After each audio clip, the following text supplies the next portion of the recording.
Namaskar, welcome to my YouTube channel.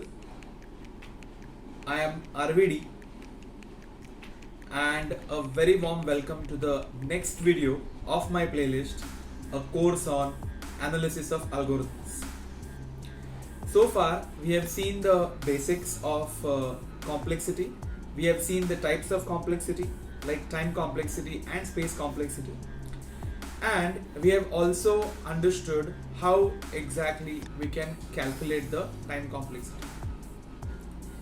In this video, we'll be looking at how can we formally define the asymptotic analysis. Okay, so we will understand the definition and we will try to understand the basic concept behind it.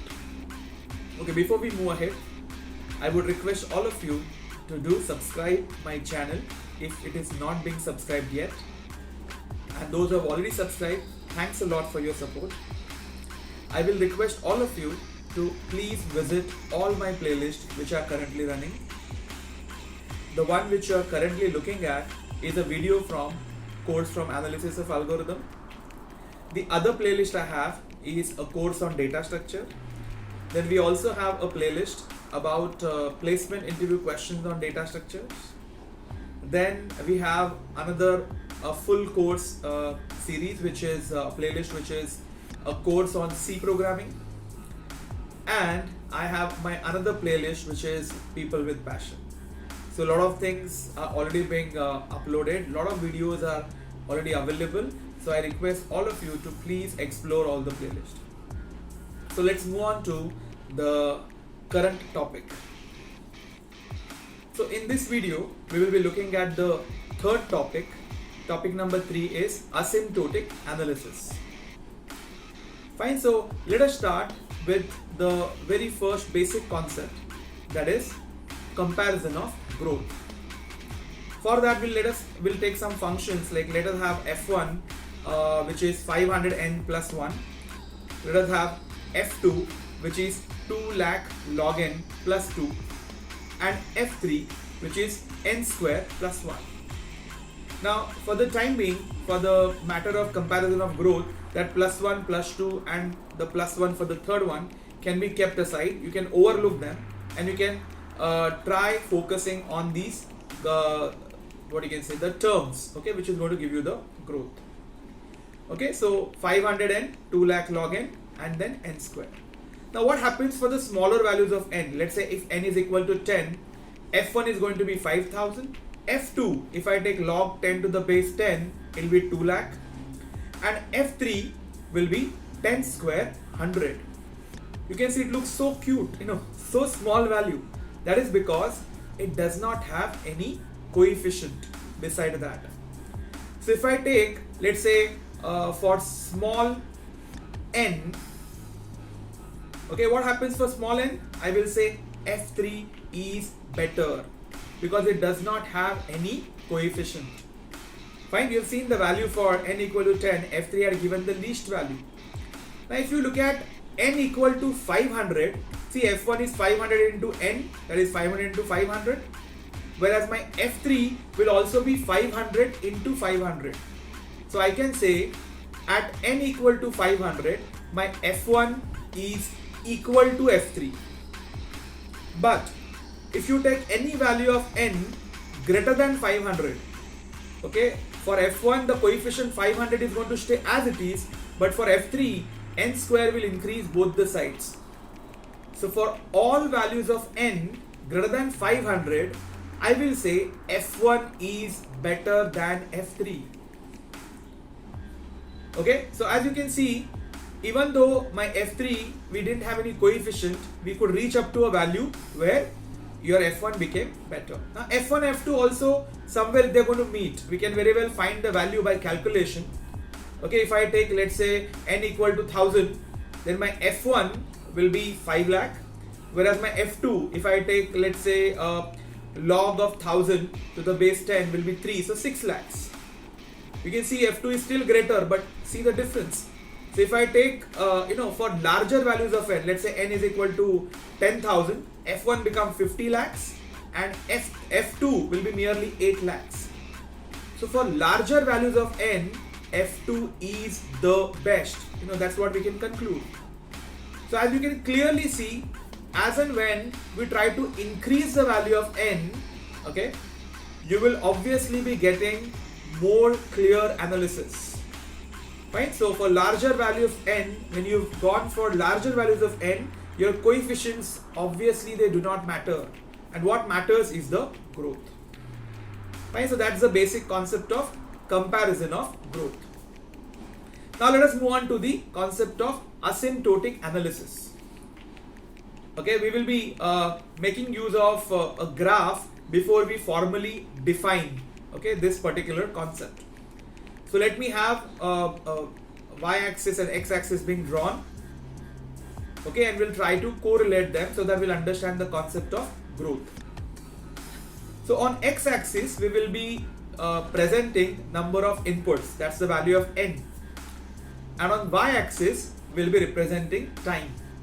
Generally, as the number of input increase, we'll also have increase in time. So let's say this is my f1. Okay, maybe with a different color, I'll try to draw the another one. Let us call that as f2. You can see what it is showing. It is showing nothing but the growth. Now, if I take one particular instance or number of inputs, let us call it as n1. Then you can see your f1 is having more value than f2. So I would say f1 is greater than f2 at n1. Now similarly, if I take one more instance, let us say n2. Okay, so at that point you will see the value of f2 is greater than f1. So you can see at n2 we have reverse of the comparison. They do meet in between, you can see, but still the fluctuation continues till this particular point, which is called as threshold. So at threshold you can clearly see the difference, and technically this particular threshold is called as n0. Okay, so we'll be calling this as n0, and you can see after that we get the clear difference between the growth. Okay, so that is the basic concept. If you see in the previous case, your n0 was 500, where your f1, f3 could be clearly separated. Understood? So that is the basic concept behind the comparison of growth, and how we can correlate that with the increase in input. So this n0 is going to be very important. We will rather have the comparison for the values greater than n0. Now let us define the asymptotic analysis. Now I will say, as per the previous experience that we had, the comparison or the analysis performed for the larger values of input is called asymptotic analysis.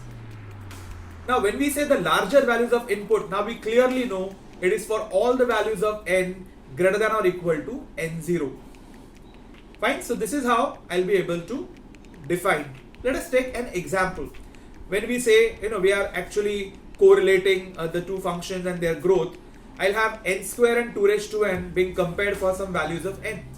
So for 0, you can see it's going to be 0 and 1.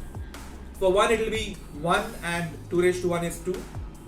Whereas for further values, you can see initially n square is having lesser values as compared to 2 raised to n. As we go ahead, at n equal to 2, they meet. Both will have value equal to 4.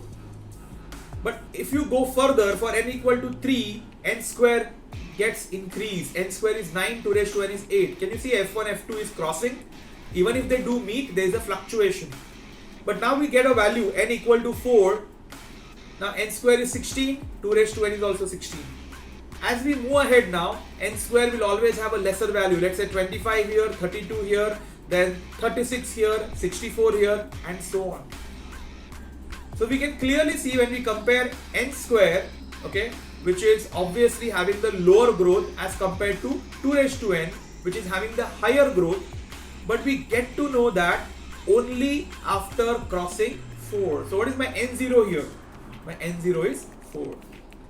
And that is how you will be able to compare these functions using the asymptotic analysis. That's what is the definition. Analysis performed for the larger values of input is called asymptotic analysis. And now we are clearly aware what is the concept of N0. Okay, so now let us move on to the asymptotic growth functions. Here I'll just introduce to you what are the different growth functions we have. We will be looking at them individually in a separate video. So the different growth functions we have, the first one is nothing but big O notation, or we can say a big O.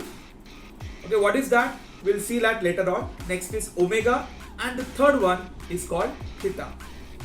So as far as the asymptotic analysis is concerned, the asymptotic analysis is represented using these notations: big O, omega and theta. Fine, so that was basically about the concept of asymptotic analysis. Right? We have understood how asymptotic analysis can be defined. We have also understood how do we compare, the basic growth factor of two functions. Okay, and how do we define asymptotic analysis? Along with that, we had introduced the three asymptotic growth functions which we will be using for calculation of the complexity, like big O, omega and theta. Now in the further videos, we'll be looking at each growth function separately along with the appropriate examples. Fine, so that's it for the current video. Thank you and happy learning.